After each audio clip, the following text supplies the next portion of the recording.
వార్తలు నేటి SLN news ప్రేక్షకులకు నమస్కారం. నేటి వార్తలకు స్వాగతం. భారతదేశ 80వ స్వతంత్ర దినోత్సవ వేడుకలను పురస్కరించుకొని పెద్దపల్లి పట్టణంలో బీజేపీ ఆధ్వర్యంలో గురువారం ఘనంగా తిరంగా ర్యాలీ నిర్వహించారు. పెద్దపల్లి ప్రభుత్వ జూనియర్ కళాశాల మైదానం నుంచి సుమారు 500 మీటర్ల పొడవైన భారీ జాతీయ జెండాతో ర్యాలీ ప్రారంభమైంది.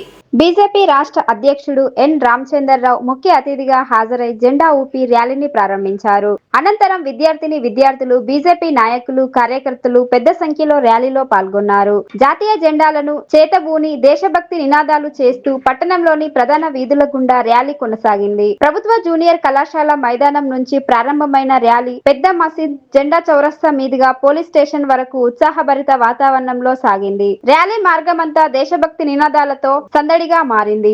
ఈ సందర్భంగా ఎన్ రామచంద్రరావు మాట్లాడుతూ స్వతంత్ర సమర యోధుల త్యాగాలను ప్రతి ఒక్కరూ స్మరించుకోవాలని పిలుపునిచ్చారు. జాతీయ జెండా దేశ ఐక్యత, గౌరవానికి ప్రతీక అని పేర్కొన్నారు. దేశ భవిష్యత్తు యువత చేతుల్లోనే ఉందని, యువత దేశాభివృద్ధిలో చురుకైన భాగస్వాములు కావాలని సూచించారు. స్వతంత్ర దినోత్సవాన్ని పురస్కరించుకొని నిర్వహించిన ఈ భారీ తిరంగా ర్యాలీతో పెద్దపల్లి పట్టణంలో దేశభక్తి వాతావరణం నెలకొంది.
పెద్దపల్లిలో పెద్ద సంఖ్యలో విద్యార్థులు, స్థానిక ప్రజలు ఈ తిరంగా యాత్రలో పాల్గొంటున్నారు కాబట్టి మనందరికీ కూడా నేను అభినందిస్తున్నాను. 15 ఆగస్టు నాడు మనం 80వ స్వాతంత్ర దినోత్సవాన్ని మనం జరుపుకోబోతున్నాం. అయితే ఈ యొక్క స్వాతంత్ర దినోత్సవం మనందరికీ కూడా రానున్న రోజును భారతదేశం ప్రపంచంలో కూడా ఒక వికసిత భారత్గా, ఒక అభివృద్ధి చెందిన భారత్గా, ఒక సత్యశ్యామలని దేశంగా మనం ఉండాలని చెప్పేసి ఆ సంకల్పం మీద తీసుకోవాల్సిన అవసరం ఉంది. ఈరోజు భారతదేశం ప్రపంచంలోనే అతిపెద్ద ఆర్థిక సంస్థగా మారినటువంటి నేపథ్యం ఉంది. ఈరోజు విద్యార్థులు, యువకులు మన దేశంలో రాకెట్లు తయారు చేసే స్పేస్ పంపిస్తున్నారు. అది కూడా మన రాష్ట్రంలో కూడా. కాబట్టి యువకులు, విద్యార్థులు ఈ దేశం భవిష్యత్తు వారు. కాబట్టి వారి యొక్క పాత్ర రేపు రాబోయే రోజుల్లో ఈ దేశం అభివృద్ధిలో చాలా ఉంటుంది. మన ఆలోచన విధానం కానీ మన దేశ సమగ్రత కోసం మనము ఆలోచించేటటువంటి మన వెనుకున్న మార్గం కానీ ఇవన్నీ కూడా మనం ఆలోచించాల్సిన అవసరం లేదు. ప్రపంచంలో అనేక దేశాలు యుద్ధాల్లో ఉన్నప్పటికీ కూడా మన దేశంలో మన ఒక ఆర్థిక వ్యవస్థ కానీ మన ఒక దేశం ఒక అన్ని రకాలైనటువంటి అభివృద్ధి కానీ ఎక్కడ కూడా ఆగలేదు. ప్రధానమంత్రి నరేంద్ర మోదీ గారు తీసుకున్నటువంటి ఏవైతే నిర్ణయాలు ఉన్నాయో ఆ నిర్ణయాల వల్ల ఈ దేశంలో ఉన్న అనేక మంది యువకులకు ఈరోజు ఉద్యోగ అవకాశాలు కలుగుతూ ఉన్నాయి. ముద్రా లోన్ ద్వారా కానీ startup India, standup India, make in India ద్వారా లక్షలాది కోట్లాది మంది యువకులకు ఉద్యోగాలే కాకుండా వాళ్ళు అనేక మందికి ఉద్యోగాలు ఇచ్చేటువంటి పరిస్థితిలో యువత ఉన్నది. సోషల్ వెల్ఫేర్ బాలికల పాఠశాల విద్యార్థులకు డీసీపీ భాస్కర్ ఆధ్వర్యంలో అవగాహన కార్యక్రమం నిర్వహించారు. ఈ సందర్భంగా సైబర్ నేరాలు, ట్రాఫిక్ నిబంధనలు, ర్యాగింగ్, ఈవ్ టీజింగ్, ఫోక్సో చట్టం, సెల్ ఫోన్ దుర్వినియోగం, సోషల్ మీడియా ప్రభావం తదితర అంశాలపై విద్యార్థులకు అవగాహన కల్పించారు. సైబర్ మోసాలకు గురైతే వెంటనే 1930 సైబర్ హెల్ప్ లైన్ కు ఫిర్యాదు చేయాలని సూచించారు. సోషల్ మీడియాను బాధ్యతాయుతంగా వినియోగిస్తూ ఆకతాయిల వేధింపులకు గురైతే తల్లిదండ్రులు, ఉపాధ్యాయులు లేదా పోలీసులకు సమాచారం అందించాలని తెలిపారు. జీవితంలో ఎదురయ్యే సమస్యలకు ఆత్మహత్య పరిష్కారం కాదని ధైర్యంగా ముందుకు సాగాలని డీసీపీ భాస్కర్ విద్యార్థులకు సూచించారు. విద్య భవిష్యత్తుకి పునాది అని ఉన్నత శిఖరాలను చేరుకోవాలంటే కష్టపడి చదివి మంచి ఉద్యోగాల్లో స్థిరపడాలని ప్రేరణనిచ్చారు.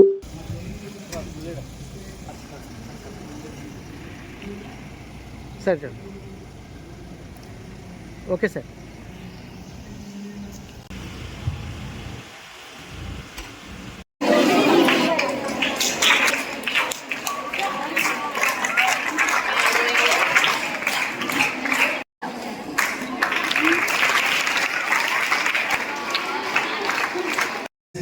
ఆ క్రైమ్ మీరు ఇన్వెస్టిగేషన్ చేసేటప్పుడు ఫోన్ నెంబర్ ఆధారంగా వాట్సాప్కి వాడు ఏది క్రియేట్ ఏం చేస్తారు? గేమింగ్ ఆడిరంటే ఆ గేమింగ్లో డబ్బులు పోయినాయి అని అంటారు. అప్పటికి మీరు వచ్చి వారం అవుతుంది. ఇక్కడ మొబైల్లో గేమ్ ఆడితే ఆరోగ్యం వస్తుందా? ఆనందం కూడా రాదు. మీ బ్రెయిన్ ఖరాబ్ అయిపోతుంది. పబ్జీలు అవన్నీ ఫ్రాడ్స్టర్కి సంబంధించిన అడ్వర్టైజ్మెంట్స్ పెడతారు. అవునా కదా? మీరు గేమ్ ఆడుతున్నప్పుడు చూడండి, మధ్యలో రమ్మీ అని అదని ఇదని గేమ్స్ అడ్వర్టైజ్లు వస్తుంటాయి. అడ్వర్టైజ్ వచ్చినప్పుడు మీరేం అట్లా ఏం చేస్తుంది? Internal security. ఆర్మీ చేసేది ఎక్స్టర్నల్ సెక్యూరిటీ, అంతర్గత భద్రత, బహిర్గత భద్రత. External security, internal security. మరి ఈరోజు సురక్షక తిరంగాన్ని ఎందుకు పెట్టాము? మన వ్యక్తిగతంగా ఉన్న మన సమాచారాన్ని, మనకు సంబంధించిన విషయాల్ని ఎవరు రక్షించాలి? మీ వ్యక్తిగత సమాచారాన్ని ఎవరు రక్షించాలి? మీరే కదా. అంటే వ్యక్తిగత భద్రత. ఆ వ్యక్తిగత భద్రత అనేది ఎవరి చేతిలో ఉంది? ఇప్పుడు మన చేతిలోనే ఉంది. ఇప్పుడు ఈ మొబైల్ ఉంది. ఈ మొబైల్లో నాకు సంబంధించిన ఫోన్ నెంబర్ ఉంది. ఆ ఫోన్ నెంబర్కు లింక్ అయిన ఆధార్ నెంబర్ ఉంది. అవునా? నాకు సంబంధించిన ఉద్యోగానికి సంబంధించిన కొన్ని యాప్స్ ఉన్నాయి. వాట్సాప్ ఉంది, వాటికి సంబంధించిన డేటా అంత ఇందులో ఉంది. నాకు బ్యాంకుకి సంబంధించిన యాప్ ఉంది. ఆ బ్యాంక్ ఉంటుంది కదా, నాకు అకౌంట్ ఉంది కదా, శాలరీ పట్టే అకౌంట్ ఉన్నది, దాని నుంచి. అవునా? ఇవన్నీ ఎవరు భద్ర నేనే ఉంచుకోవాలా లేదా? అందుకనే వచ్చినాం. ఎందుకు వచ్చినాము అని అంటే, బహిర్గత భద్రత ఆర్మీ చేస్తుంది, ఇంటర్నల్ సెక్యూరిటీ పోలీస్ చూసుకుంటాము. కానీ వ్యక్తిగతంగా మీ యొక్క డబ్బుల విషయంలో కానివ్వండి, మీ యొక్క సమాచారం విషయంలో కానివ్వండి, ఇందులో నా ఫొటోస్ ఉంటాయి, ఫ్యామిలీతో ఉన్న ఫొటోస్ ఉంటాయి, లేకపోతే నాకు సంబంధించిన ఏదైనా డాక్యుమెంట్ ఉంటాయి. ఇదంతా అవతల వాళ్ళ చేతిలో పోతే ఏమవుతుంది? మిస్యూజ్ చేస్తారు. అవునా కదా? కాబట్టి మన యొక్క వ్యక్తిగత సైబర్ భద్రత అనేది ప్రతి పౌరుడి చేతిలోనే ఉంటుంది. ఇది బయట వాళ్ళు మీకు 1930 ఎప్పుడు మీ భద్రతకు వైఫల్యం జరిగి మీరు ఆల్రెడీ నష్టపోయిన తర్వాత ఆ నష్టాన్ని తగ్గించడం కోసం వచ్చేది 1930. అవునా కదా? మీరు అవతల చేతిలో మోసపోయి మీ డబ్బులు వెళ్ళిపోయిన తర్వాత ఆ గోల్డెన్ అవర్లో ఇమ్మీడియట్లీ పోలీసుకు రిపోర్ట్ చేయడం కోసము 1930 ఇచ్చినారు. కానీ మనం ఏం చేయాలి? 1930 అవసరం రాకుండానే చాలా భద్రంగా, జాగ్రత్తతోటి, బాధ్యతాయుతంగా టెక్నాలజీని వాడాలి. ఇప్పుడు ఈ సైబర్కి సంబంధించిన మీకు సిఐ గారు, ఏసీపీ గారు అన్నీ చెప్పినారు ఎట్లా సైబర్ దొంగతనాలు జరుగుతున్నాయి. మీకు సైబర్ ఇప్పుడు ఒక ఇంట్లోకి వచ్చి ఒక వ్యక్తి దోసుకొని వెళ్ళాడు అనుకోండి, ఆ ఇంట్లో వస్తువులు ఉంటే వస్తువులే వెళ్తాయి. అవునా కదా? ఏమెళ్తాయి? బంగారం ఉంటే బంగారం తీసుకెళ్తాడు, టీవీ ఉంటే టీవీ తీసుకెళ్తాడు, వస్తువులు, ఫిజికల్ వస్తువులు మాత్రమే పోతాయి. కానీ ఆ దొంగ ఏం చేస్తాడు? మన ఇంటికి ఫిజికల్గా రావాల్సి వస్తుంది, చుట్టుపక్కల చూడాల్సి వస్తుంది, ట్రాన్స్పోర్ట్ చేయాల్సి వస్తుంది. ఇవన్నీ చేసినప్పుడు దొరకడానికి చాలా ఈజీ ఉంటుంది. కానీ ఇక్కడ మన ఫోన్ ద్వారా మన యొక్క డబ్బులు కానివ్వండి, మన సమాచారం కానివ్వండి, మన ఫొటోస్ కానివ్వండి, అన్ని దొంగిలిచ్చే దొంగ ఎక్కడున్నాడు? కనపడుతుందా? కనపడట్లేదు. అతను ఎక్కడుంటాడు? చైనాలో ఉండొచ్చు, రష్యాలో ఉండొచ్చు, అమెరికాలో ఉండొచ్చు, మన పక్క రాష్ట్రంలో ఉండొచ్చు. అంటే మనం ఇప్పుడు ఇంటర్నెట్ యుగంలో మనం అందరము వర్చువల్లీ కనెక్ట్ అయ్యి ఉన్నాం. సంఘటన్ సృజన్ అభియాన్ కార్యక్రమంలో భాగంగా మంచిర్యాల జిల్లా కేంద్రంలోని ఓ ప్రైవేట్ ఫంక్షన్ హాల్లో జిల్లా కాంగ్రెస్ కమిటీ ఆధ్వర్యంలో జనరల్ బాడీ సమావేశం నిర్వహించారు. సమావేశానికి జిల్లా కాంగ్రెస్ కమిటీ నాయకులు, ప్రజాప్రతినిధులు, మండల అధ్యక్షులు, వివిధ విభాగాల నాయకులు, పార్టీ కార్యకర్తలు పెద్ద సంఖ్యలో హాజరయ్యారు. ఈ సందర్భంగా జిల్లా కాంగ్రెస్ కమిటీ అధ్యక్షుడు మాట్లాడుతూ కాంగ్రెస్ పార్టీని క్షేత్రస్థాయిలో మరింత బలోపేతం చేసేందుకు సమిష్టిగా కృషి చేయాలని పిలుపునిచ్చారు. గ్రామ స్థాయి నుంచి పార్టీ కార్యక్రమాలను విస్తృత నిర్వహిస్తూ కార్యకర్తల మధ్య సమన్వయంతో ముందుకు సాగాలని సూచించారు. రానున్న రోజుల్లో ప్రభుత్వం చేపడుతున్న ప్రజా సంక్షేమ కార్యక్రమాలను విస్తృతంగా ప్రజల్లోకి తీసుకెళ్లాలని అన్నారు. పార్టీ సంస్థాగత నిర్మాణాన్ని మరింత పటిష్టం చేస్తూ ప్రతి కార్యకర్తకు బాధ్యతలు అప్పగించాలని, కాంగ్రెస్ పార్టీ బలోపేతానికి నాయకులు, కార్యకర్తలు సమిష్టిగా పనిచేయాలని పేర్కొన్నారు. ప్రజా సమస్యలను తెలుసుకొని వాటి పరిష్కారం కోసం నిరంతరం ప్రజల మధ్య ఉండాలని సూచించారు. సమావేశంలో కాంగ్రెస్ పార్టీ నాయకులు, కార్యకర్తలు పెద్ద సంఖ్యలో పాల్గొని పార్టీ సంస్థాగత బలోపేతంపై చర్చించారు. చాలా సంతోషం. ఇతర ముఖ్య నాయకులు కావచ్చు, ఉమ్మడి మన మంచిర్యాల జిల్లాలో ఉన్నటువంటి ఎవరు వచ్చినా కూడా స్థానికంగా ఉన్న మండల్ ప్రెసిడెంట్కి ఇన్ఫర్మేషన్ కూడా వారిని రిసీవ్ చేసుకోవడం కావచ్చు, కార్యకర్తలను జమ చేయించడం కావచ్చు, అక్కడ అగౌరవం అనేది జరగకుండా ముఖ్యంగా గౌరవ మర్యాదతో ఆ మండలంలో వచ్చినప్పుడు గౌరవంగా, మర్యాదగా మనం రిసీవ్ చేసుకొని ఆ కార్యక్రమం అంతా కూడా తోడుగా ఉంటుంది. కాబట్టి మరి మీ ద్వారా ఖచ్చితంగా ఈ కష్టం మీరు సుప్రీం కాబట్టి ఖచ్చితంగా ఆ రకంగా చర్యలు ఉండాలనేది, గ్రూప్ తగాదాలు అనేవి ఉండకుండా అందరం కూడా కలిసి మెలిసి ఒక కుటుంబ సభ్యులకి ఏదైనా మండలానికి వచ్చినా, చెన్నూరుకి ఎవరైనా వచ్చినా, పెద్దపల్లికి ఎవరైనా వచ్చినా పథకాలను ప్రజలకు ఏ విధంగా తీసుకుపోవాలి, కాంగ్రెస్ పార్టీని కింది స్థాయి నుండి, గ్రామ స్థాయి నుండి, వార్డు స్థాయి నుండి, బూత్ స్థాయి నుండి, డివిజన్ స్థాయి నుండి ఏ విధంగా బలోపేతం చేయాలి, ఈరోజు ప్రతిపక్ష పార్టీలు ప్రజాప్రభుత్వం తీసుకున్నటువంటి ప్రజా సంక్షేమ నిర్ణయాలపై తప్పుడు ఆరోపణలు చేస్తూ తప్పుడు ప్రచారాలు చేస్తున్న వాటిని ఏ విధంగా తిప్పుకొట్టాలి, సోషల్ మీడియాని ఏ విధంగా బలోపేతం చేయాలనే ఆలోచనతో ఈరోజు జిల్లా కాంగ్రెస్ పార్టీ సర్వసభ్య సమావేశం ఒక ప్రణాళికబద్ధంగా 6 విషయాలపై సుదీర్ఘంగా చర్చించి ఆ చర్చ ద్వారా నిర్ణయాలు తీసుకొని పార్టీని ముందు తీసుకుపోవాలని ఒక నిర్ణయం తీసుకోవడం జరిగింది. దానిలో భాగంగా ఇలా రాష్ట్ర ప్రభుత్వం ఏదైతే ప్రజా సంక్షేమ పథకాలు చేపడుతుందో 200 యూనిట్ల కరెంటే కానివ్వండి, సన్న బియ్యమే కానివ్వండి, దానితో పాటు గతంలో ఇచ్చేటువంటి పెన్షన్స్ కాకుండా ఆగస్టు 15వ తేదీ నుండి 2,50,000 కొత్త పెన్షన్స్ను, అదేవిధంగా సుమారుగా ఇప్పటికే ప్రతి నిజవర్గానికి 3,500 ఇందిరమ్మ ఇండ్లు, వాటితో పాటు రేపటి నుండి మొదలుపెట్టేటువంటి ప్రతి నిజవర్గానికి 2,000 ఇళ్లను కార్యక్రమాల కోసం ఆ కార్యకర్తలను సన్నిహితం చేసి ప్రజల్లోకి తీసుకుపోవాలని ఒక ఆలోచన తీసుకోవడం కోసం ఈ సమావేశం ఏర్పాటు చేయడం జరిగింది.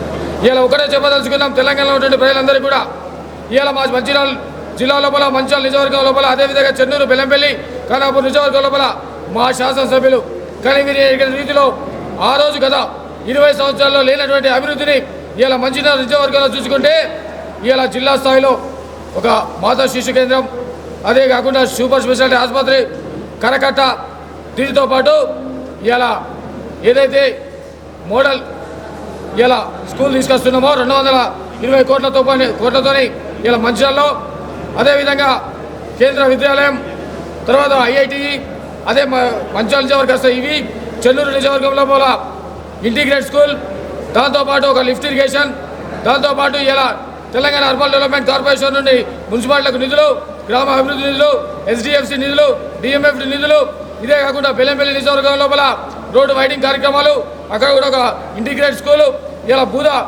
బూద టెంపుల్కి ఇలా రోడ్డు నిర్మాణం, అంటే ఇలా సంక్షేమ దిశగా మేము పోతున్నాం. ఇదే కాదు, మేము గర్వంగా చెప్పుకుంటాం. మా జిల్లాలో ఉన్నటువంటి శాసనసభ్యులందరూ కూడా రాష్ట్ర ఉప ముఖ్యమంత్రి గారి బట్టి విక్రమార్క దృష్టికి తీసుకుపోయి, ముఖ్యమంత్రి గారి దృష్టికి తీసుకుపోయి, ఇవాళ TRS గవర్నమెంట్లో ఆ రోజు కేసీఆర్ గారు శ్రీరాములో జరిగినటువంటి బహిరంగ సభలో 11 కొత్త బావులు ఇస్తారని చెప్పేసి కల్లిపల్లి మాటలు చెప్పి ఆ రోజు 2018లో అధికారంలోకి వస్తే ఒక కొత్త బావి కూడా ఇవ్వలేదు. ఈరోజు మా శాసనసభ్యులందరూ కూడా బట్టి విక్రమార్క ద్వారా, కేంద్ర మంత్రులకు, పార్లమెంటు సభ్యుల ద్వారా, గట్ల వంశీకృష్ణ ద్వారా, ముఖ్యమంత్రి గారి ద్వారా ఇవాళ మేము కొట్లాడితే ఇవాళ KK6, KK5లో ఒక ఓపెన్ కాస్టు, అదేవిధంగా MK4లో ఒక ఓపెన్ కాస్టు, ఇవాళ ఏదైతే మన తాడిచెర్ల ఉన్నటువంటి ఓపెన్ కాస్టు ఇలా గర్వంగా కాంగ్రెస్ పార్టీ సాధించింది. ఈ ప్రాంతంలో ఉన్నటువంటి నిరుద్యోగ యువకులకు, సింగరేణి కార్మికులకు సుమారుగా 5,000 నుండి 6,000 ఉద్యోగాలు వస్తాయని మేము గర్వంగా చెప్పదలుచుకున్నాం. ఇదే కాదు, ఇలా మా శాసనసభ్యులు మీద ఆరోపణలు చేస్తున్నారు ప్రతిపక్షాలు. ఒక్కటి అడుగుతున్న ప్రతిపక్షాలను, ఆ రోజు ఎల్లంపల్లి ప్రాజెక్టును గౌరవ స్వర్గీయ రాజశేఖర రెడ్డి గారు, ఆ రోజు కాంగ్రెస్లో ఉన్నటువంటి కాంగ్రెస్ ద్వారా ఎన్నికైనటువంటి మాజీ శాసనసభ్యుడు దివాకర్ రావు గారు కూడా ఒకటి గుండెమే చేసుకుని ఆలోచించాలి. ఇవాళ ఇక్కడ ప్రేమసాగర్ గారు తెచ్చినటువంటి లిఫ్ట్ ఇరిగేషన్ ఆయన కాదు, మేము తెప్పించామనుకోండి. ఒక్కసారి దివాకర్ రావు గారు మీ గుండె మీద చేసుకుని ఆలోచన చేయండి. ఆ రోజు వైఎస్ రాజశేఖర రెడ్డి గారు, ఆ రోజు ఎమ్మెల్సీ స్థానంలో ఉన్నటువంటి కొక్కిరేల ప్రేమసాగర్ గారు, ఆ రోజు స్వర్గీయ కాకా వెంకటస్వామి గారు, ఆ రోజు ఉన్నటువంటి గడ్డం వినోద్ గారు మినిస్టర్ గారు, ఆ రోజు వారు ఆలోచన దిశగానే ఎల్లంపల్లి ప్రాజెక్ట్ వచ్చింది. ఇవాళ ఈ ప్రాంతంలో ఉన్నటువంటి భూములకు నీరు అందుతుంది, రైతులు స్వచ్ఛందంగా పచ్చదనంతో ఇవాళ విడుదలవుతున్నారు. ఇవి మర్చిపోయి మీరు తప్పుడు ఆరోపణలు చేస్తున్నారు. అదే కాదు, పక్కనటువంటి బాల్క సుమన్ కనీసానికి 1820 రోజులు శాసనసభ్యులుగా ఉంటే సుమారు 100 రోజులు కూడా ఆ నియోజకవర్గంలో పర్యటించలే. ఇలా బెల్లంపల్లి పోదాం, రాసలీళ్ళకి పరిమితమైనటువంటి మాజీ శాసనసభ్యుడు ఎన్నడూ కనపడలే. ఇలా అక్కడున్నటువంటి ప్రస్తుత శాసనసభ్యులు వినోద్ గారు, సౌమ్యులు అభివృద్ధి దిశగా పనిచేస్తున్నారు. ఇలా విడమ బొజ్జు గారు, ఇలా చూడండి ఎవరైతే గిరిజనులు ఆ రోజు కొక్కిరేల సురేఖ ప్రేమసాగరరావు గారు DCCC అధ్యక్షులుగా ఉన్నప్పుడు ఇలా గిరిజనుల మీద జరుగుతుంటే, పొడి భూముల మీద జరుగుతుంటే వాటి మీద పోరాటం చేసిళ్ళు. అదే పోరాటం ఇవాళ గిరిజనులు చేస్తూ ఉంటే కొడుతా అంటే కూడా వాళ్ళని కేసులు కొట్టి వాళ్ళను ఇబ్బందులు పెడితే విడమ మోజు గారు అడ్డుకొని ఇలా వారు సస్పెండ్ అయ్యే వరకు పోరాటం చేసింది. రఘునాథరావు గారు మీరు గుండె మీద చేసుకొని చెప్పండి, స్థానికంగా ఉన్నటువంటి శాసనసభ్యుల మీద పదే నీ నోటి మాటలు నీ దృష్టితో ప్రవర్తిస్తున్నావు. మీ రాష్ట్రంలో 8 మంది ఎంపీలు ఉన్నారు, 8 మంది ఎమ్మెల్యేలు ఉన్నారు. 12 సంవత్సరాల నుండి కేంద్రంలో మీ ప్రభుత్వం అధికారం ఉంది. ఒక్క పథకం, కొత్త పథకం ఈ రాష్ట్రానికి, ఒక ఎంప్లాయ్మెంట్ వచ్చే విధంగా ఒక ఇండస్ట్రియల్ కానీ ముఖ్యంగా మండల స్థాయి, అదేవిధంగా మున్సిపాలిటీ స్థాయి, మరి కార్పొరేషన్ స్థాయి కావచ్చు, అన్ని కమిటీలను గ్రామ స్థాయిలో వేసి ఈ పార్టీని, కాంగ్రెస్ పార్టీని మరి బూత్ స్థాయిలో మరి పటిష్టంగా చేసి మరి రాబోయే మళ్ళీ ఎన్నికల్లో మరి విజయవంతంగా ఈ జిల్లాలోని 3 నియోజకవర్గాల్లో మరి కాంగ్రెస్ పార్టీ జెండాను ఎగరవేసే దిశగా ఇలాంటి కార్యక్రమాలు తీసుకోవడం మరి జరుగుతుందని చెప్పేసి ఈ సందర్భంగా చెప్పడం జరుగుతూ ఉంది. అంతేకాకుండా ఏదైతే మొన్న జరిగినటువంటి SIR ప్రోగ్రాంలో కూడా ఎక్కడ కూడా చూసినా కూడా వేరే పార్టీ నాయకులు ఎవరు పనిచేయలేదు. కేవలం కాంగ్రెస్ పార్టీకి సంబంధించినటువంటి BLAలు కావచ్చు, అక్కడ ఉన్నటువంటి ముఖ్య నాయకులు కావచ్చు, కార్యకర్తలు కావచ్చు, మరి ప్రజల్లో చైతన్యం తీసుకొచ్చి ఏదైతే మరి ఓటు కంపల్సరీ అవసరం, మన ఓటు మనం ఉన్నామని గుర్తించాలంటే ఈరోజు ఆ ఓటు అవసరం కాబట్టి ఆ ఓటును కంపల్సరీ మీరు చేర్చుకోవాలని చెప్పేసి మరి ఇంటింటికి తిరిగి మరి ప్రచారం చేసిన మరి పార్టీ అది ఉందో అది కేవలం కాంగ్రెస్ పార్టీ కార్యకర్తల ద్వారా వెళ్ళని చెప్పేసి తెలియజేస్తున్నాం. కానీ మరి ప్రతిపక్ష నాయకులు కావచ్చు, మరి BJP నాయకులు కావచ్చు, ఇటు BRS నాయకులు కావచ్చు, మరి ఇష్టారీతిన మరి సర్ ప్రోగ్రామ్ అనేది మరి నిర్వహిస్తున్నారు. కాంగ్రెస్ పార్టీ నాయకులు నిర్వహిస్తారని చెప్పేసి అక్కడక్కడ ప్రెస్ మీట్లు పెట్టడం జరిగింది. ఏదైతే మరి BJP ప్రభుత్వం మరి ఒక నిరంకుశత పాలనను మరి ప్రజల్లోకి తీసుకెళ్తూ ఈరోజు అవసరం లేనటువంటి మరి సర్ ప్రోగ్రాం పెట్టి మరి చాలామంది ఓటర్లను కూడా మరి ఇబ్బంది మరి గురి చేసే సంగతి ఈ నెలలో చూడడం జరిగింది. ఇలాంటి కార్యక్రమాలు తీసుకొచ్చి మరి ప్రజలను మరి ఇబ్బందులు పెట్టే కార్యక్రమాలు. కానీ కాంగ్రెస్ గవర్నమెంట్ అంటే మరి ప్రజల పక్షాన ఉంటుంది, ప్రజల పక్షాన ఉంటుంది. మరి పేదలకు ఏది అవసరం ఉంటుందో అదే మరి కాంగ్రెస్ పార్టీ చేస్తుందని చెప్పి నిరూపించడానికి ఈ ప్రజాప్రభుత్వం ద్వారా వెళ్తున్నాం. ఎందుకంటే ఈరోజు చాలామందికి మరి డబుల్ బెడ్రూమ్ పేరిట ఇల్లు పేరిట మరి బీఆర్ఎస్ ప్రభుత్వం మరి మోసం చేయడం జరిగింది. అంతేకాకుండా మరి ఇటు బీఐ ప్రభుత్వం వస్తేకి మా సెంట్రల్ నుంచి కూడా మరి పిఎం ద్వారా మరి గృహయోజన కల్పిస్తామని చెప్పారు, వాళ్ళు కూడా పోయారు. కానీ ఒక ఇందిరమ్మ మరి ఇండ్ల పేరిట ఈరోజు దాదాపుగా నియోజకవర్గానికి 4,000 ఇండ్లను కేటాయించిన ఘనత కూడా మన ముఖ్యమంత్రి గారు కావచ్చు, మరి పార్టీ మంత్రివర్గాలు కావచ్చు, ఇటు పార్టీ వర్గాలు కూడా చెల్లుతుంది. ఈరోజు పేదలు సంతోషంగా ఈరోజు రిబ్బన్ కటింగ్ వెళ్తూ ఉంటే వారు సంతోషంగా అదులు లేవు. ఎందుకంటే ఎక్కడికి వెళ్ళినా కూడా మాకు సొంత ఇల్లు నెరవేర్చిన మరి పార్టీ ఏదో మాకు కేవలం కాంగ్రెస్ పార్టీ అని చెప్పేసి చెప్తున్నారు. హర్ఘర్ తిరంగా కార్యక్రమంలో భాగంగా బీజేపీ జిల్లా శాఖ ఆధ్వర్యంలో మంచిర్యాల జిల్లా కేంద్రంలో ఘనంగా తిరంగా యాత్ర నిర్వహించారు. జాతీయ సమైక్యత దేశభక్తి భావాలను చాటేలా యాత్ర చేపట్టినట్లు బీజేపీ రాష్ట్ర ఉపాధ్యక్షుడు వెర్రబల్లి రఘునాథ్ తెలిపారు. ఈ సందర్భంగా ఆయన మాట్లాడుతూ ప్రతి ఒక్కరిలో దేశభక్తి భావాన్ని పెంపొందించడమే హర్ఘర్ తిరంగా కార్యక్రమం లక్ష్యమన్నారు. జాతీయ జెండాను గౌరవిస్తూ ప్రతి ఇంటిపై త్రివర్ణ పతాకాన్ని ఎగరవేయాలని ప్రజలకు పిలుపునిచ్చారు. తిరంగా యాత్రలో బీజేపీ నాయకులు, కార్యకర్తలు, అభిమానులతో పాటు పాఠశాలలు, కళాశాలల విద్యార్థులు పెద్ద సంఖ్యలో పాల్గొన్నారు. జాతీయ జెండాలను చేతబూని దేశభక్తి నినాదాలతో యాత్ర నిర్వహించారు.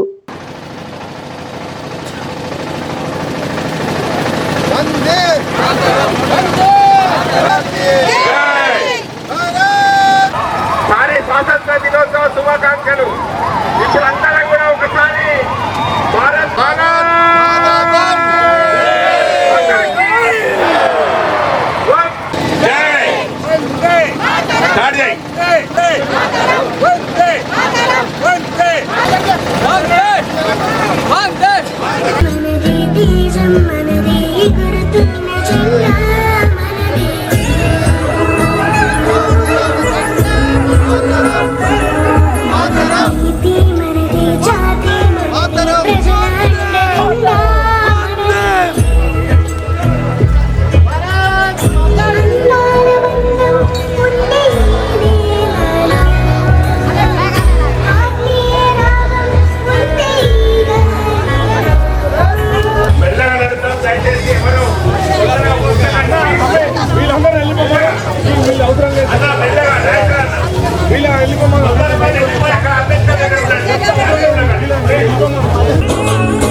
మేరకు ఈరోజు భారతీయ జనతా పార్టీ మంచిర్యాల జిల్లా శాఖ ఆధ్వర్యంలో తిరంగా యాత్రను నిర్వహిస్తున్నారు. పెద్ద ఎత్తున విద్యార్థులు, యువకులు, మహిళలు, కార్మికులు అందరూ కూడా ఈ తిరంగా యాత్రలో పాల్గొన్నారు. తిరంగా అనేది అంటే ఇంతకుముందు గతంలో కాంగ్రెస్ ప్రభుత్వం ఉన్నప్పుడు జెండాను మనము అంటే మన ఇంటి మీద జెండా ఎగిరేసే హక్కు, స్వేచ్ఛ లేకుండా. కానీ మోడీ గారు ప్రధానమంత్రి అయినాక ప్రతి భారతీయుడు, ప్రతి ఒక్కరూ వాళ్ళ ఇంటి మీద హర్ ఘర్ తిరంగా, వాళ్ళ ఇంటి మీద జాతీయ జెండా ఎగిరవేసి ఈ 15 ఆగస్టు స్వాతంత్ర దినోత్సవం సందర్భంగా పండుగ వాతావరణంలో ప్రతి ఒక్కరు జరుపుకోవాలని ప్రధానమంత్రి గారు పిలుపునియడం జరిగింది. దీంట్లో భాగంగా ప్రతి మండలంలో, ప్రతి మున్సిపాలిటీలో కూడా ఈ తిరంగా యాత్రలు పెడుతున్నాం. మనం అందరం కూడా ఈ 80వ స్వాతంత్ర దినోత్సవం సందర్భంగా నేను మంచిర్యాల జిల్లా ప్రజలందరినీ, ముఖ్యంగా యువకులను కోరుతున్నాను. స్వాతంత్రం కొరకు వేల మంది, లక్షల మంది బలైంది. దాని తర్వాత జరిగిన యుద్ధాలు 1965 కావచ్చు, 1971 కావచ్చు, కార్గిల్ యుద్ధంలో వేల మంది సైనికులు చనిపోతే ఇవాళ మనకి స్వాతంత్రం వచ్చింది. వేల మంది సైనికులు ఈరోజు మన సరిహద్దుల దగ్గర కాపలా కాస్తుంటే మనం ఇవాళ ప్రశాంతంగా నిద్రపోగలుగుతాం. ఈ సైనికులను, స్వాతంత్ర సమరయోధులను, వాళ్ళందరినీ కూడా మనము గుర్తు పెంచుకోవాలి. నిన్న నేను విన్నాను, మన సైన్యాన్ని అవహేళన చేసి మిడిబిడి జ్ఞానంతో, సరిగ్గా జ్ఞానం లేక, నిన్ననే నేను ఆపరేషన్ సఫీద్ సాగర్ అనే సినిమా చూసిన.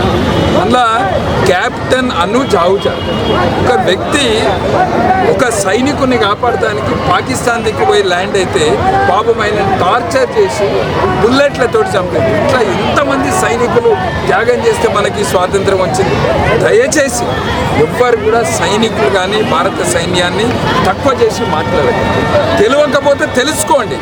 సైనికులు ఇవాళ అక్కడ సరిహద్దుల దగ్గర ఉంటేనే మనం ఇక్కడ ఈ స్వేచ్ఛను ఎంజాయ్ చేస్తున్నాం. మళ్ళొక్కసారి స్వాతంత్ర దినోత్సవం సందర్భంగా 80వ స్వాతంత్ర దినోత్సవం వందే మాత్రం గీతం ఆలాపన చేసి 150 సంవత్సరాలు ఈ రెండింటి సందర్భంగా కూడా అందరం కూడా మన స్వాతంత్రం కొరకు, మన కొరకు పోరాడిన మహనీయులను వాళ్ళందరినీ గుర్తు తెచ్చుకుంటూ, మన భారత సైన్యాన్ని గుర్తు తెచ్చుకుంటూ, ప్రధానమంత్రి నరేంద్ర మోదీ గారు ఏదైతే 2047 అంటే ఇంకా 20 సంవత్సరాలల్లా వికసిత్ భారత్, ప్రపంచంలోనే నంబర్ 1 దేశంగా తీర్చిదిద్దాలని పిలుపునిచ్చారో దాంట్లో అందరం కూడా భాగస్వామ్యం కావాలని అందరినీ కోరుతూ స్వాతంత్ర దినోత్సవ శుభాకాంక్షలు. మంచిర్యాల నియోజకవర్గ అభివృద్ధిపై బీజేపీ నేతలు చేస్తున్న విమర్శలకు మాజీ ఎమ్మెల్యే దివాకర్ రావు అనుచరులు వ్యతిరేకించారు. దివాకర్ రావు 20 ఏళ్ల పాటు ఎమ్మెల్యేగా పనిచేస్తూ నియోజకవర్గ అభివృద్ధి, ప్రజలు, రైతుల సమస్యల పరిష్కారానికి కృషి చేశారని తెలిపారు. ఆయన చేసిన అభివృద్ధి, ప్రజా పోరాటాలు నియోజకవర్గ ప్రజలకు తెలుసన్నారు. రైతుల సమస్యల పరిష్కారం కోసం గతంలో ముల్కల్లా నుంచి చెల్లంపేట వరకు సుమారు 5,000 మందితో పాదయాత్ర నిర్వహించి దీక్ష చేపట్టిన విషయాన్ని గుర్తు చేశారు. ఉమ్మడి ఆదిలాబాద్ జిల్లాలో సాగునీటి ప్రాజెక్టుల సాధన కోసం దివాకర్ రావు ప్రత్యేకంగా కృషి చేశారని పేర్కొన్నారు. ముఖ్యంగా ఎల్లంపల్లి ప్రాజెక్ట్ ప్రతిపాదనను అప్పటి ముఖ్యమంత్రి వైఎస్ రాజశేఖర్ రెడ్డి దృష్టికి తీసుకెళ్లి 20 టీఎంసీల సామర్థ్యంతో ప్రాజెక్టు నిర్మాణానికి కృషి చేశారని తెలిపారు. మంచిర్యాల రైతాంగం ప్రజల సమస్యలు ఎదురైన ప్రతిసారి దివాకర్ రావు ముందుండి పోరాడారని అన్నారు. దివాకర్ రావుపై విమర్శలు చేస్తున్న ప్రస్తుత బీజేపీ నాయకులు గతంలో ప్రజల కోసం చేసిన కార్యక్రమాలు, పోరాటాలు ఏమిటో వెల్లడించాలని వారు ప్రశ్నించారు. ఈ సమావేశంలో ఆయా డివిజన్ల కార్పొరేటర్లు, బీఆర్ఎస్ నాయకులు, కార్యకర్తలు తదితరులు పాల్గొన్నారు. బీజేపీ జిల్లా అధ్యక్షులు వెంకటేష్ గౌడ్ మాట్లాడుతూ పెద్దలు దివాకర్ రావు గారి మీద అవగాహన లేనటువంటి, పసలేనటువంటి,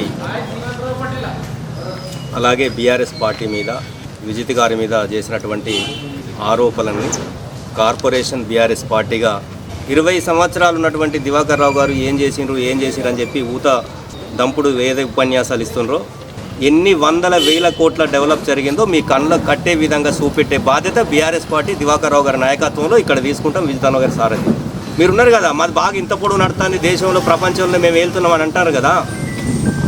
మరి 12.5 సంవత్సరాలలో మీరు ఎలగబెట్టింది ఏంది మంచిర్యాలకని నేను సూటిగా ఈ జిల్లా అధ్యక్షులను అడుగుతున్నాను. మంచిర్యాల ప్రజల కోసం కానీ, మంచిర్యాల రైతాంగం కోసం కానీ, మంచిర్యాల కష్టాలు వచ్చినప్పుడు కానీ మీరు ఏ రోజన్నా మీరు కానీ రఘునాథ్ గారు కానీ ఇక్కడ ఉన్నారా?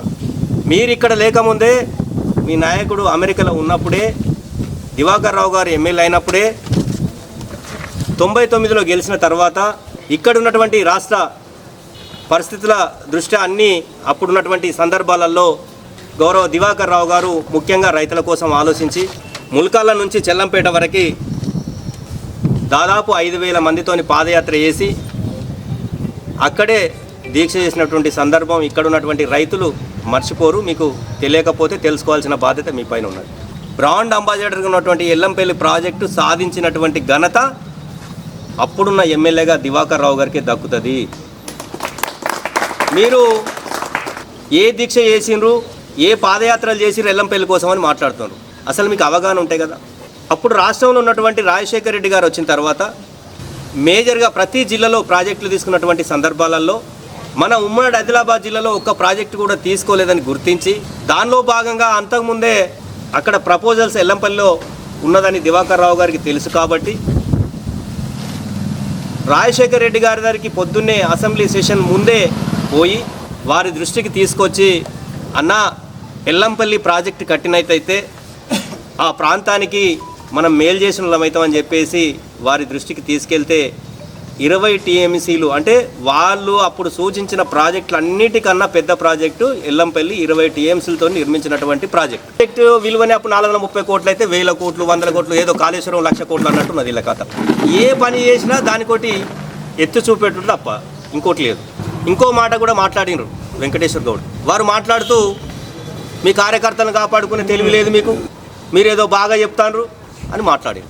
నేను అడుగుతున్నా వెంకటేశ్వర గౌడ్ నీ పక్కనున్న ఊర్లో నీ పక్కనే ఉన్నటువంటి మండల అధ్యక్షుడు ఆ ప్రాబ్లం ఉన్నదని చెప్పి నాకు ఇబ్బందులుతాయని చెప్పి నీ ఒక ప్రెసిడెంట్గా నీ దృష్టికి తీసుకొస్తే కనీసం ప్రాణాన్ని కూడా కాపాడాలన్నట్టు వ్యక్తివి నువ్వు కూడా మా గురించి మాట్లాడుతున్నావు. మాట్లాడే ముందు ఏం మాట్లాడుతున్నావు అని గ్రహించి మాట్లాడాలి. ఇలా ఒక్కరా ఇద్దరా మీరు బాగా అంటారుగా చీమ కూడా ఆలనీయం మా కార్యకర్తల మీద ఎంతమంది ఉన్నారు మీ దాంట్లో జైలుకు పోయిన వాళ్ళు? ఏం చేసిండ్రు? ముసుగు కప్పిరు కదా ఒక ప్రధాన కార్యదర్శిని స్టేషన్ తీసుకుపోయి ముసుగు కప్పితే కూడా నువ్వు ఏడవన్నావు. అప్పుడు మీ నాయకులు ఏడవన్నారు, కనీసం నిలదీసి అడగలేదు కదా. ఒక ఫెస్టివల్కి సంబంధించి అమాలవాడలో 9 మంది కాంగ్రెస్ వాళ్ళు బీజేపీ వాళ్ళు అక్కడ ఉన్నటువంటి చిన్న గలాటలో తప్పు లేకున్నా 9 మంది మీద కేసు పెట్టి జైలుకు పంపే ప్రయత్నాలలో 5 జైలుకు పోయి 4 బెయిల్ తెచ్చుకుంటే ఆ బెయిల్ కూడా దరిద్రంగా మీరు కనీసం ఒక రోజు కూడా వాళ్ళ దగ్గరికి ఉన్నటువంటి సందర్భం. మీరు ఇంకా మాట్లాడతారు మా పార్టీ గురించి, మా దివాకర్ రావు గారి గురించి. ఇవన్నీ సమాధానం చెప్పాలి వీళ్ళందరూ. మరి బీజేపీ వాళ్ళ లేకపోతే ఏమన్నా మీ లెక్కల పేడ్ ఆర్టిస్టులు అయితే కాదు. చాలామంది పేడ్ ఆర్టిస్టులు ఉన్నారు మీ దగ్గర, అది మీరు గమనిస్తలేరు. వాజ్పేయి హయాంలో ఉన్నటువంటి బీజేపీ నాయకులు ఆయన విలువగలడు ఒక్కోటితో పీక్త వీకర్ ఉండని పోగొట్టిండు. పక్క భారతదేశంలో దొంగలను లంగలు అందరూ చేర్చుకొని 1000 కోట్ల ఉన్నలను చేర్చుకొని మీరు పబ్బం గడుపుతారు. అక్కడికంతే ఉంది, ఇక్కడికంతే ఉన్నది. పాపంగా మల్లారెడ్డి గారు శోభించి చచ్చిపోతే కనీసం సంస్కరణ సభన చక్కగా నడుపునటువంటి విషయం మీరు గ్రహించాలి. వారు చెప్పినారు ఎవరికి శోభకు గురై వాళ్ళ సతీమణి గారు చెప్పారు, నేను ప్రెస్ మీట్ పెడతా స్వయంగా మా కుటుంబంలో కూడా నా నష్టం జరుగుతుంది. 35 సంవత్సరాల నుంచి ఉన్నదంతా ఊడ్చేసుకున్నారు.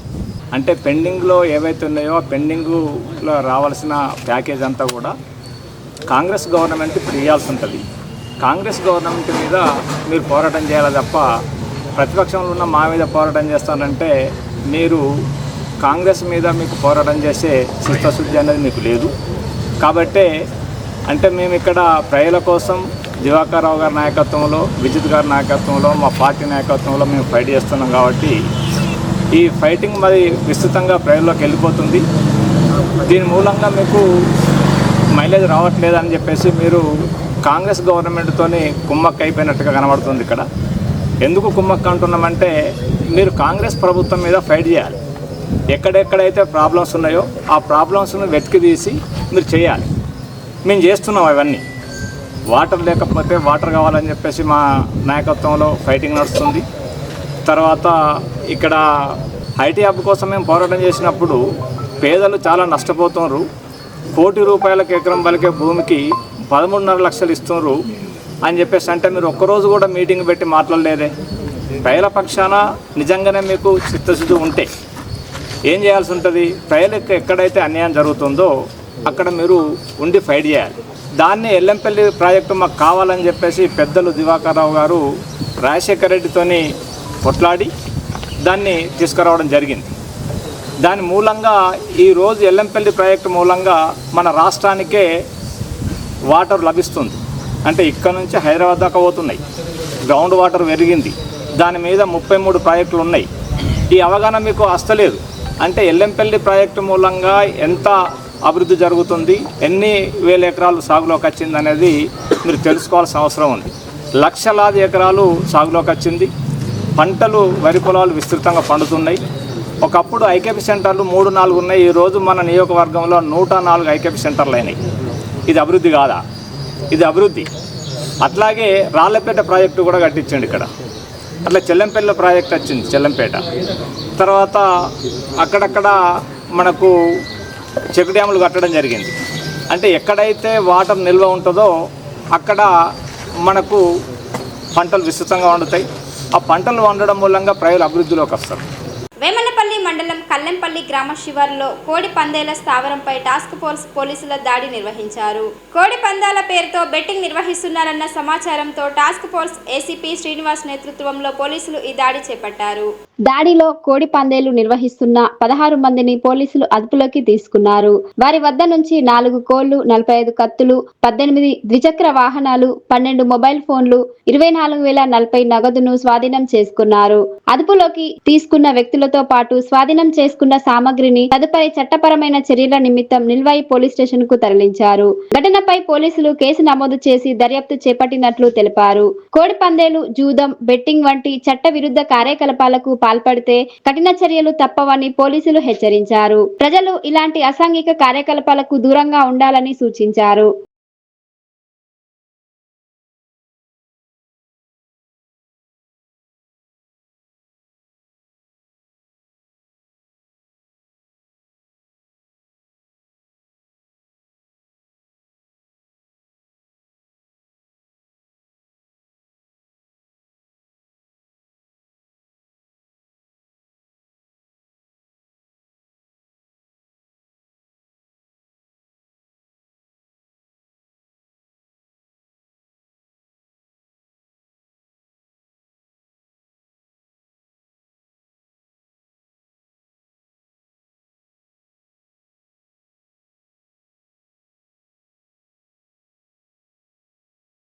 ప్రేమ వివాహం విషయంలో తండ్రితో తరచూ జరుగుతున్న గొడవల నేపథ్యంలో కుమారుడు తండ్రిని హత్య చేసి మిస్సింగ్ కేసుగా చిత్రీకరించిన ఘటన భీమారం పోలీస్ స్టేషన్ పరిధిలో వెలుగు చూసింది. ఈ కేసుకు సంబంధించిన వివరాలను CI Naveen Kumar press meet లో వెల్లడించారు. పోలీసుల వివరాల ప్రకారం గత ఏడాది జూలై 21న భీమిని లక్ష్మణ్ ను అతని కుమారుడు భీమిని ఉదయ్ బైక్ పై భీమారం శివారులోని గొల్లవాగు ప్రాజెక్టు ప్రాంతానికి తీసుకెళ్లాడు. అక్కడ తండ్రిని గొంతు పిసికి హత్య చేసి మృతదేహాన్ని చెట్ల పొదల్లో పడవేసి పెట్రోల్ పోసి నిప్పంటించినట్లు విచారణలో వెల్లడైనట్లు సిఐ తెలిపారు. అనంతరం తండ్రి కనిపించడం లేదంటూ కుటుంబ సభ్యులతో కలిసి వెతుకుతూ చెన్నూరు పోలీస్ స్టేషన్ లో మిస్సింగ్ కేసు నమోదు చేయించినట్లు పేర్కొన్నారు. జూలై 30న గోల్లవాగు అటవీ ప్రాంతంలో మృతదేహం లభించగా దుస్తులు, చెప్పుల ఆధారంగా కుటుంబ సభ్యులు లక్ష్మణ్ గా గుర్తించారు. విచారణలో హత్యకు సంబంధించి నిందితుడు ఉదయ్ ని పోలీసులు అదుపులోకి తీసుకున్నారు. అతను ఉపయోగించిన ఎరుపు రంగు హీరో గ్లామర్ బైక్ ను స్వాధీనం చేసుకున్నట్లు సిఐ తెలిపారు. నిందితుడు హత్య జరిగిన ప్రదేశాన్ని పోలీసులకు చూపించిన అనంతరం కేసు నమోదు చేసి రిమాండ్ కు తరలించినట్లు సిఐ నవీన్ కుమార్ వెల్లడించారు. అమావాస్య రోజున గ్రామ శివారులోని ఓ బండరాయికి తాలిబొట్టు ఉండడం మంతని మండలంలోని గుమ్మనూరు గ్రామంలో కలకలం రేపింది. గ్రామం నుంచి తోట గోపాయపల్లి వెళ్లే రహదారిలో బండరాయికి పుస్తల తాడు కట్టి ఉండడాన్ని స్థానికులు గుర్తించారు. స్థానిక సర్పంచ్ చెరుకు తోట సురేష్ తెలిపిన వివరాల ప్రకారం సమాచారం అందడంతో కొందరు గ్రామస్తులతో కలిసి ఘటనా స్థలానికి వెళ్లి పరిశీలించగా బండరాయికి మంగళసూత్రం కట్టి ఉన్నట్లు గుర్తించారు. గతంలో ఈ ప్రాంతంలో క్షుద్ర పూజలు జరిగినట్లు స్థానికులు చెబుతున్న నేపథ్యంలో ఘటనపై పలు అనుమానాలు వ్యక్తమయ్యాయి. విషయం పరిసర గ్రామాలకు వ్యాపించడంతో స్థానికుల్లో ఆందోళన నెలకొంది. ఘటనకు సంబంధించిన ఫోటోలు సామాజిక మాధ్యమాల్లో వైరల్ గా మారాయి. సమాచారం అందుకున్న మంతిని పోలీసులు ఘటనా స్థలానికి చేరుకొని మంగళసూత్రాన్ని స్వాధీనం చేసుకున్నారు. ఘటనపై విచారణ చేపట్టారు. మంగళసూత్రాన్ని బండరాయికి కట్టిన కారణాలు, దీనికి సంబంధించిన ఇతర వివరాలను పోలీసులు దర్యాప్తు చేస్తున్నారు. అదే లవ్ సంబంధించిన వాళ్ళు పెళ్లి చేసుకున్నట్టుగా వాడు ఇస్తే ఆ అమ్మాయి రిజెక్ట్ చేసి ఇట్లా వాడేసింది అని చెప్పేసి అంటారు సార్ ఇక్కడ వాళ్ళు.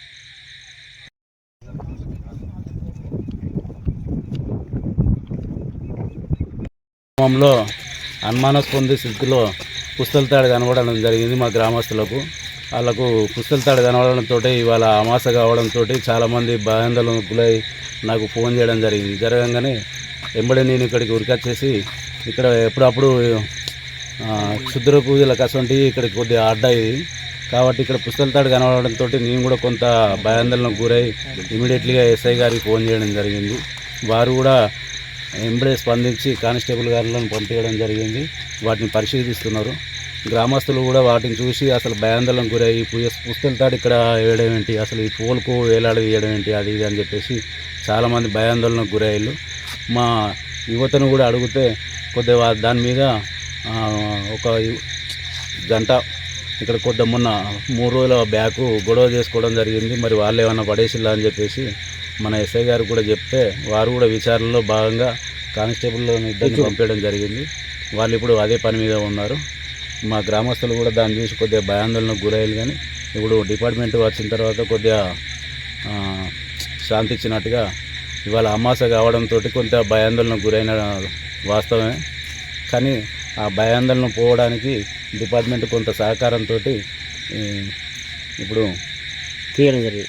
క్లియర్గా అవడం జరిగింది. నేటి ఎస్ఎల్ఎన్ న్యూస్ ఇంతటితో సమాప్తం. తిరిగి ప్రసారమయ్యే ఎస్ఎల్ఎన్ న్యూస్లో మళ్ళీ కలుద్దాం. అంతవరకు సెలవు. నమస్కారం.